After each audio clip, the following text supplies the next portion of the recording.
أعوذ بالله من الشيطان الرجيم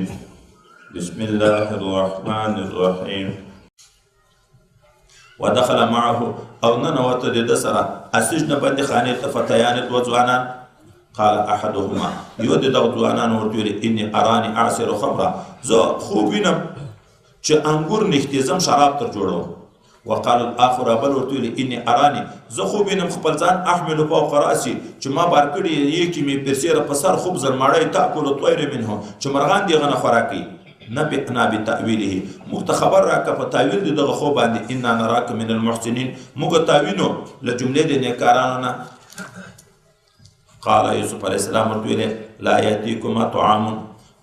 نوې بل راغله تاسو ته طعام ترزقانی هیڅ خوره تاسو ته چې په رزق درکول کیږي د ماړې نه مخکې به الا نبأتکما بتاویله مگر هم زه به تاسو ته خبر درکم په تعبیر د دغه خوب باندې قبل ان یاتیکما مخکې تر دې نه چې تاسو ته ډوډۍ راځي ذلکما دغه علم د دغه خبرې مما علمني ربي دغه قبیلې نه چې ماته رب کریم علم را کړی انی ترکت ملت قوم ما پرېښې دا لیار دین دیغه خلق لا یؤمنون چې ایمان لري بالله په خدای پاک باندې وهم بالآخرت هم کافرون دي په آخرت کافران دي وتبعت ملت آبائي ما متابعت کړی د دین د پلارو خپلو ابراهیم علیه السلام او اسحاق علیه السلام او یعقوب علیه السلام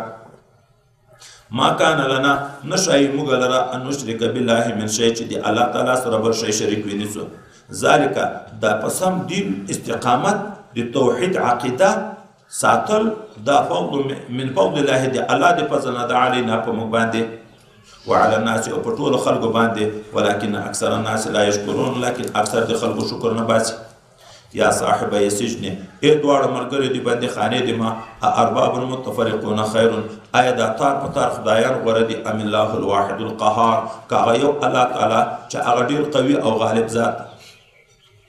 ما تعبدون من دونه تاسو عبادت نه کوئ غیر دی الله نه الا اسماء مگر هم د تشنمو سمیتموها چې تاسو نمونه پیښې دي انتم تاسو او اباؤکم پلارو دي تاسو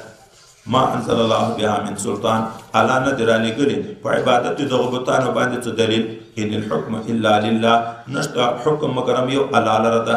امر کړه الله تعبدو الا اياه چې تاسو په عبادت نه کوئ مگر هم دیو الله وکي ذالک دین القیم د دیو الله عبادت د دین سم دین ده ولكن اکثر الناس لا يعلمون لكن اکثر د خلکو علم نه لري یا صاحب السجن ای دواړه ملګري دی باندې خانه دی ما اما احدکما ارته چې دا یو د تاسو د پیس قربه خبره وروب چې کې هغه بادار خپل تر بیا شراب لکه په خوای چور چکل و عمل آخر دا دوم نان بای فیسلب پانسی بشی پتا کول طیر مراسه و بخری مرغان د سر دی غوخونه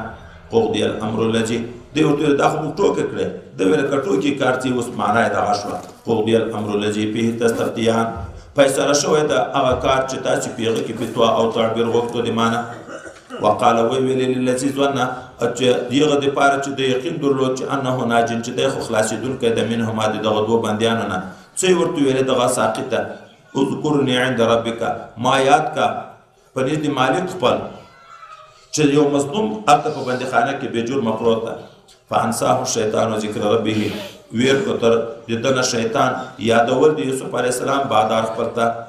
فلا بس فی سجن بیا سنین نو د پاتې شو په بندخانه کې وکاله